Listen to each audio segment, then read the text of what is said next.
many times you find people engaging in a controversial topic and all they are saying is their personal experience or their lay testimony, so what you call a lay testimony, but you don't use that in a controversial topic.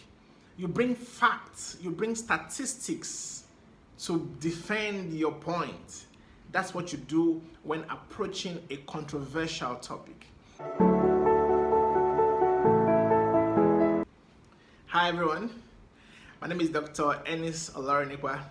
I'm a communication expert, and in today's video I'll be sharing with you several ways for you to get supporting materials, the right materials to use in your presentation, in your speech. Remember last week I was talking to you about the different types of audience, what to expect. Supporting materials will also depend on the type of audience you are communicating with. So let's go.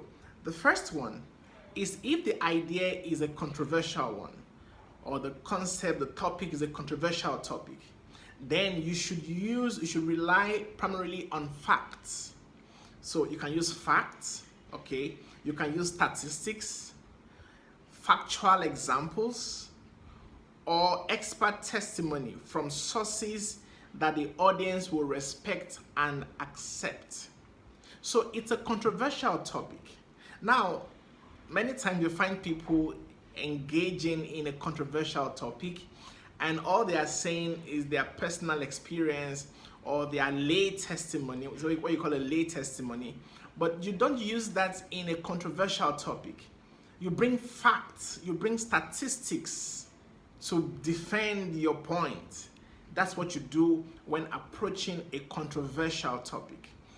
The second one is abstract. When you have an abstract idea to communicate, how do you support that idea? All right. You can use examples and narratives to bring them to life. So it's abstract, something that is not common. So you can use examples and narratives to bring them to life. You can use comparisons, contrasts, and analogies. So you know what comparison is. When you're comparing with something is similar, when they have similarities. Then contrast, when there are striking differences, all right? Or maybe opposites, and sometimes it could be opposite. But you're showing the differences when it comes to contrast. Analogies, when you're, it's still comparison in some way, when you have to use sometimes an object. Take for example, when you say life, I mean, the way you approach life depends really on your response to situations.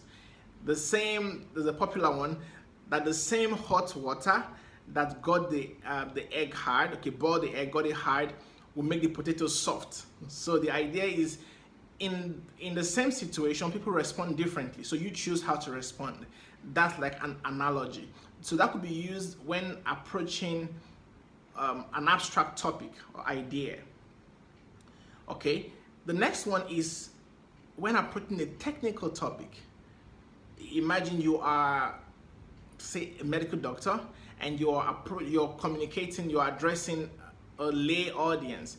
They are not medical personnel, all right? They are just probably businessmen. Now, what do?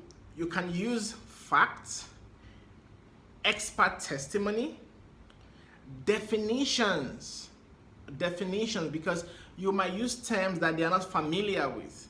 So definitions, explanations, descriptions. So definitions, explanations, descriptions, examples, comparison and contrast can also work, analogies can also work.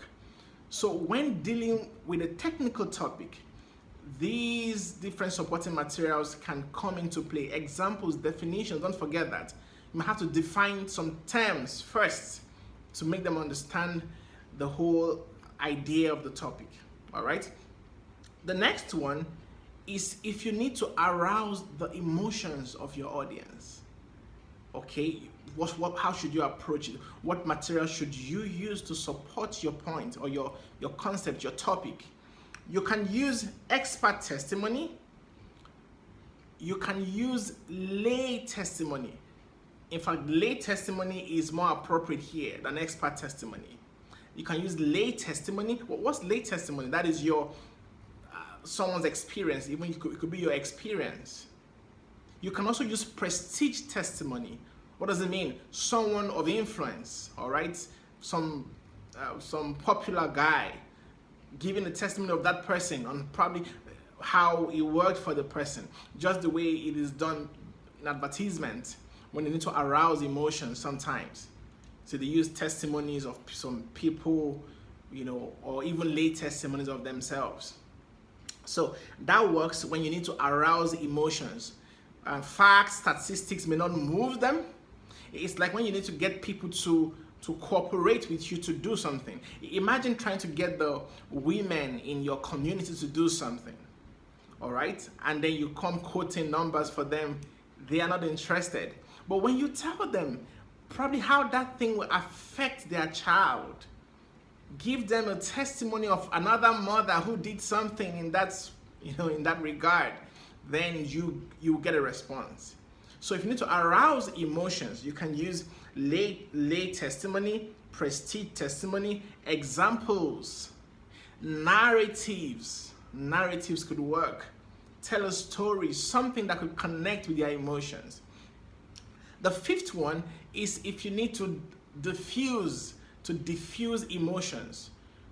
Probably, it's tensed. Okay, you need to lessen the tension. What do you do in that kind of situation? You use facts, statistics, expert testimony.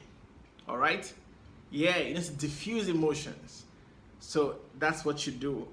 Then the final one is if the topic is distant from your audience. It's not a topic they are familiar with, or is distant from their lives, their everyday experience. In that case, you can draw them closer to the topic by using information, okay, examples, description, okay, describe it, because it's something they are not used to. So describe, use analogies. So all of these work for when you're dealing with a distant topic from the audience.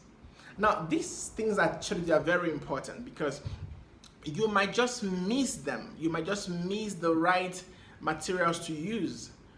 And that way, your message could be lost somewhere in the process. So knowing the right testimonies to use, the right supporting materials to use is important. Imagine you addressing a group of experts and now you are using the lay testimony. They are not impressed. You see, what they need to hear is statistics. They need figures. They need evidence. So this is very vital to consider. I hope you learned something. I hope you apply it. Next time you are addressing an audience, consider the right supporting materials to use. What is my topic, my audience? What is their mindset? And then you know what works best for them. Thanks for watching again, and see you in the next video. Bye-bye.